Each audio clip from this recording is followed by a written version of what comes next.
We've all been there, knocked down to our lowest point. It feels like the ground opens up beneath you suddenly, and you're left falling, completely disoriented, not sure what to do, and scared by how bad it's going to be when you hit rock bottom. 2024 was so bad for me it should probably win an award, but it was also probably my most transformative year yet. It turned out to be the do or die kick in the pants that I needed to finally get me back on track towards the life that I really want. A life that was unattainable through complacency, just going with the flow and letting the chips fall where they may. Of course, the cracks in my foundation started before 2024. A few years prior, I had had my first encounter with rock bottom, and it turns out that I was just slapping band-aids on wounds to stop the bleeding. I did a lot of patchwork, but I didn't do enough to address an underlying infection. And so by 2023, a depression and a feeling of general malaise became my norm. I was the co-owner of a failing business. The crowd I was hanging out with were a bunch of cynical pessimists who were satisfied with going nowhere unless it was to the bar. And the easy women that I was dating were easily picked out of that cesspool. And my health had become an absolute mess. I'd gotten really out of shape from being stationary for far too long after I'd broken a leg skateboarding, and my diet was as trashy as the company that I was keeping. I brought all that with me into the new year, and that's how I was set up to start 2024. That depression and that feeling of malaise had hit its peak, and I knew that something had to be done. I don't think I saw it as such at the time, but this prompted me to take a big step that was going to help me in just a couple months. The business had been making me unhappy and unfulfilled for a while, and now that it was in trouble, we were either cutting our wages or just foregoing paychecks altogether. It was then that I realized that a big reason for my unhappiness was that I wasn't living up to my purpose, and I hadn't made any art that filled my soul for years. So I decided I'd make a project for myself. And since finances were tighter and my grocery bill was doubling, I decided I'd put myself out there again and start moonlighting, doing what I used to do as a freelance illustrator and designer. The last part of that plan was to share it all and reboot my long-dead YouTube channel. I have to back up a few years even earlier because YouTube has actually played a pretty big part in my life over the last decade or so. When I originally started my YouTube channel, it was actually during much better times. I had an illustration agent down in Los Angeles, and I was being repped by a big children's book agency based out of London. And they kept me very busy. But still, an unhappiness crept in because I was working really hard on other people's projects, on other people's dreams, and I was neglecting my own. And that's fine if you're satisfied with being a cog in the machine or happy just making someone else's dreams a reality. I don't think that's why most of us wanted to become artists for a living in the first place. I wanted to tell my own stories and share my own vision also. So I started to make videos regularly to share my process while I was working through my own comic project and sharing the ups and downs that went along with that while fitting in being a full-time illustrator. And at that time, I had become a new father. And here's my situation. I watch my daughter full-time. I work full-time for clients, so it's almost like 2 jobs. Then I'm also in a band. And with all that kind of stuff, it's really hard for me to get to personal projects. Regardless, 100 days of making comics. This is day 1.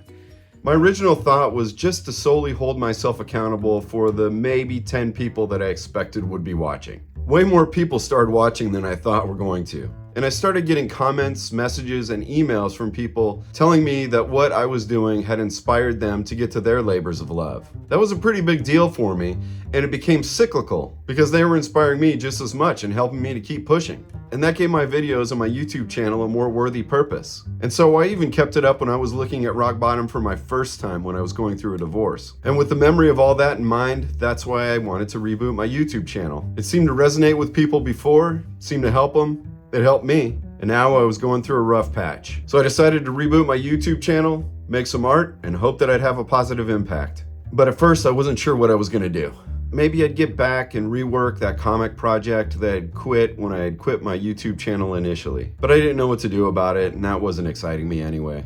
Then I got an idea for another story that got me really stoked, and I made this image right here based on that. My first real illustration in years. But it turned out to be too close to another story, and the idea of making comics still wasn't exciting me. And I think I'd gotten to the point where I'd lost the passion because it had been taking away so much of my attention from my other passions that I wasn't getting to at all. And it was at that time that another passion of mine that I had been ignoring got just too loud, and I joined a goth band.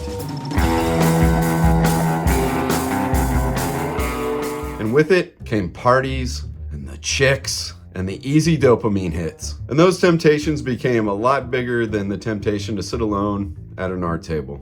Of course, like most bands, it went down in flames, but it wasn't all bad. That band started its own YouTube channel, and that's where I really figured out that I wanted to put more storytelling into videos, and I got more interested in filmmaking. Which makes sense because I started art school to be an animator in the first place. But yeah, that kept me away from my own YouTube channel for probably a couple years. And then it was time for the lockdowns. All my client work dried up as projects got canceled, and a high-paying gig that I'd worked really hard to get just vanished. So now I was bored and I had time. And then I started thinking about YouTube again. So my thoughts were, instead of neglecting any of my interests and disciplines, I would just do all of them and bounce around with whatever creative pursuit was striking my fancy at the time, with a focus to work on being a better filmmaker. And because of my love for animation, I started even putting in some rudimentary stop motion into those videos.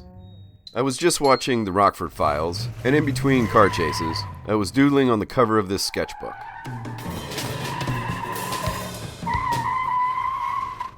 My daughter and I even started working on a little Christmas special together, and it still bothers me that we didn't finish it. In front of the old vampire's house, I saw Speedy Delivery walking, with the light foot of a mouse. He was so full of joy, but he still didn't holler, as he collected letters that children wrote to Odin, the All-Father.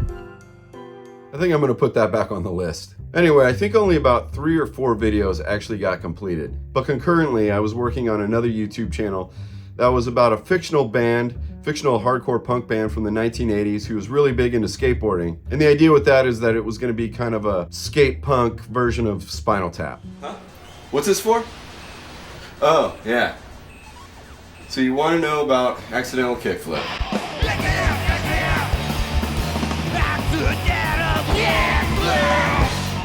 Dude, they're filming a documentary. But I feel like during that time I did really make some strides in editing and filming. Our story starts in the beautiful islands of Hawaii. Spectacular volcanic peaks contrast with lush cane and pineapple fields, providing a scenic paradise for visiting tourists. In this birthplace of ocean skateboarding, what do you think the big kahunas of old did when the big waves of the North Shore went flat? Now that's right. They skated curbs. Even the minute-statured ancient Egyptians worked tirelessly building curbs for the gods of yesteryear to perform their sick, grinding maneuvers. And new findings dating back to the 7th century BC have revealed that early-day shredder Qin Shi Huang, China's first emperor, began construction on the Great Curb of China. Curbs. An historical delight. So it's not all loss, but that infection was growing. And during the pandemic, the landlord still wanted to get paid and the bill collectors were still coming. I got an offer to be a co-owner of a sign shop. Both YouTube channels got abandoned, and I jumped at the chance because I thought it was going to be an easy way to fix my financial burdens. I was also thinking that I'd have a steady day job. I'd be a co-owner of the whole place, so no one could tell me that if there was downtime that I couldn't work on my own creative stuff. I could stay in the office after hours and work on my creative stuff and continue my YouTube channel. But did I? No. As it turns out, we kind of just turned that place into a clubhouse and a place to party. The infection had taken over. All the work I'd done to become a better person with a better life after I'd gotten divorced was difficult, and I was ready for easy. And I let the worst version of myself that I've ever been start running the show. I've probably gone on long enough about my early history with YouTube, but that's all to say that it has been very instrumental. I think regardless of whatever form it takes, it keeps me creative. It keeps me accountable in public, keeps me accountable to myself. It keeps my head in the game to do something more positive. And if it can be something that's positive and has an impact on anyone, even if it's just to make them smile, that makes it all worth it right there. And that's also in hindsight. If I hadn't stopped when I was just kind of doing whatever was coming to mind, I think I would have come to this conclusion much earlier. And then I felt really stupid. It's like, you dumb dick, it's been right there in front of you the whole time. All those disciplines can work together on a dream that you've had since you were a little kid. I had all the technology at my fingertips and no excuses. I found my direction, I had an outlet for the story I was working on, I found purpose again, and I knew for my personal work, I was gonna funnel it all into making animated films. Now with the business collapsing, I just had to start moonlighting as an illustrator again. I had made plans to go visit some friends back home. When I got there, we caught up. I told them everything that was going on and that I was looking to get back into illustration. Then one of my brothers from another mother, who's a very good and successful comic book writer, was working on a series, and he said I should do a cover for one of the issues. It was a comic book about skate punks in the 1980s. Well, I'm a skate punk from the 1980s. It was too perfect. So of course, I gave him a very grateful, fuck yeah. Publishing takes a while, and often you're working on projects that won't come out for months and months. So this came out in November, the end of November of 2024. This is issue number 6 out of 7 of Grommets, written by Rick Remender and Brian Posehn. The interior art is by Brett Parson, and Moreno Dicencio was the colorist. And that's a look at some of the interior artwork. It's pretty rad. Now I consider that returning to my purpose with making my own art again, rebooting the YouTube channel, and getting that chance to dip back in to become an illustrator again, I consider that all to be one big step, because they all fit in as an intention and declaration that I made at one time, and they all came to fruition around the same time too. It was one big step that I needed to take with all those parts included, because I have a feeling that I would have been too panicked to take that step when the ground crumbled underneath me, when my business went belly up around April 2024. The funny thing about this big step is it kind of mirrored when I first got serious about YouTube. First, I'm dissatisfied about something. Then I start a personal creative project to try to make myself more happy. I share it on YouTube. Then there's a big catastrophic event or life change. First time, I stuck it out. Second time, I thought about sticking it out. But then in either case, I end up quitting. This time, that timeline went much quicker going up to that catastrophic life-changing event. It kind of feels like the universe was telling me, you know that last time that you were headed towards rock bottom? We gave you a chance for real, lasting, positive change, but you blew it. And so things are even worse now, but we'll give you one more chance. What are you gonna do with it this time? Whether that was just a voice in my head or not, the universe was right. I did blow it. And I had a cushion the last time I was headed towards rock bottom. This time I was walking the tightrope without a net. Luckily, I had already started to take a big step out of the gutter. That all helped me to take a really hard look at my environment, the people around me, the decisions I was making, my patterns of sabotage, the bad habits I'd formed, and to finally deal with past traumas that had become that infection with sobriety. I realized that I had been surrounding myself with negativity, friends and girlfriends that dragged me down, made me feel like a lumpy turd, and those situations that kept me in a loop of those bad habits. I was numbing it all down with bad influences. And now with the business collapsing, I had lost my income and my ability to provide for basic needs. The crowd I was hanging out with, and embarrassingly, the me who was in that crowd, would have complained and cried, "Why me?" and then done nothing about it.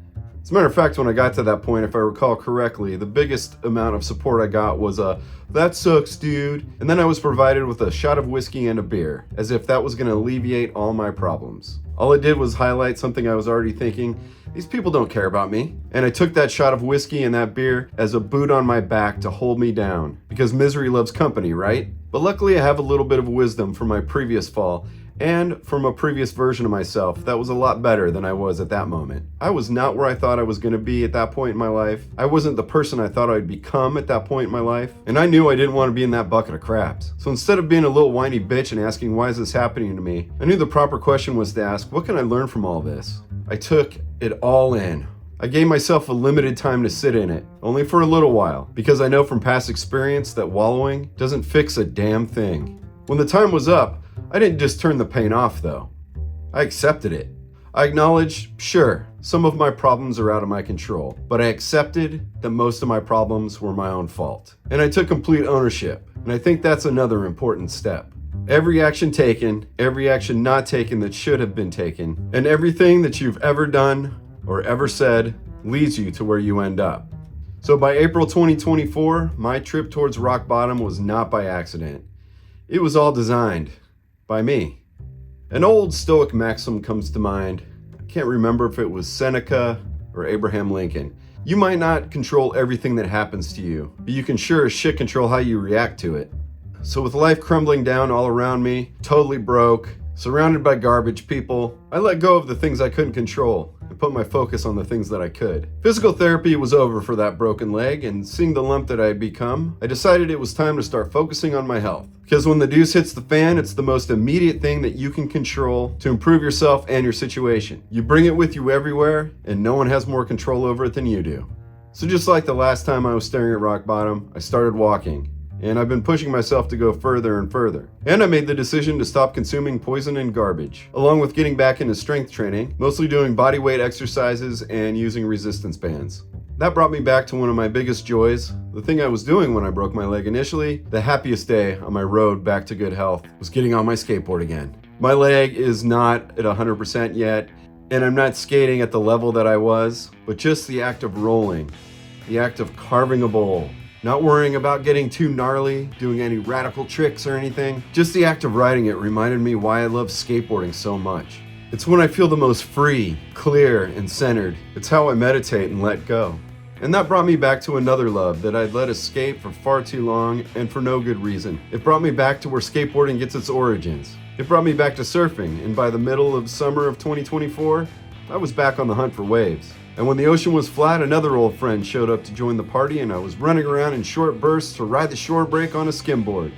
Getting back on board, pun intended, has been a lot more than just physical movement. It's been symbolic.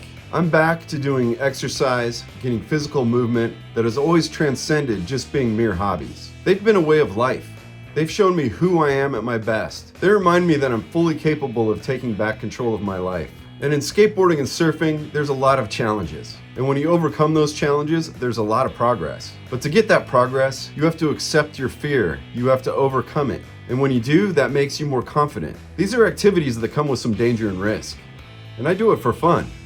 That might be something that I can take to all my other struggles. Getting back to this hasn't just stopped with my physical body. It's given me a whole mindset shift.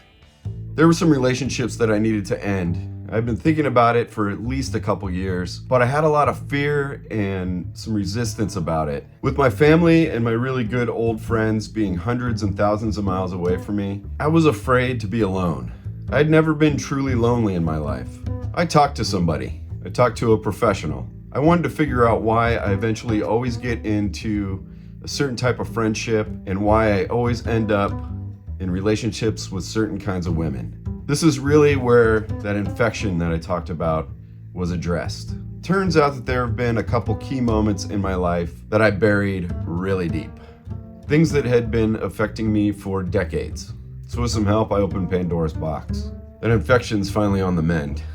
And that was enough for me to finally walk away from anyone or anything that hindered my growth or was holding me back, including my own BS. And if I couldn't just make a clean break, I walked away silently. But with clearing out all the noise, all the negative chatter, what it's done for me, been able to really see what's important, what really matters to me, and it's made my path moving forward so much more clear. 2024 was pretty tough for me, but it did come with a lot of positive shifts and some good progress. There's something that happens when you work on yourself to better your life and who you are. Better opportunities and better people start to show up too. I was able to find purpose again with an outlet to share it. I haven't been able to regain a lucrative career again quite yet, but I have been able to pick up some more freelance illustration and design work to start getting me there. I found my way back to a healthier lifestyle, and that brought with it a return to joy and fun. And I have hope again, an emotion I haven't felt for a long time. 2024 may have been my most brutal year ever, but it turns out it's exactly what I needed. I just couldn't keep living the way I was. The past year forced me to really confront myself so that I could make real, positive, and lasting changes this time, and showed me that I have a wellspring of resilience to be able to rise again. I will admit that I've still got a long way to go. I'm far from out of the weeds. There's still plenty of dragons to slay, and I'm still a little scared. In a lot of ways, I'm traveling into unknown territory. I've been taking some terrifying steps that I've never taken before onto a much rockier path. And it can be a scary thing to step out of the world that you've become comfortable with, even if that world is crap. It's comfortable because there's no surprises and you know what to expect. It becomes easy and familiar, but what scares me more is staying there. I know where the familiar path leads. I've got it memorized, and it's just a loop that goes nowhere. On the path that I'm currently on, I can't be certain about the pitfalls or the monsters that I'm going to have to encounter. And if this path ends up going off in the wrong direction, I'll look for another one. And if I can't find one, I'm going to make one. I refuse to go back. And I'm okay with that, because progress isn't linear.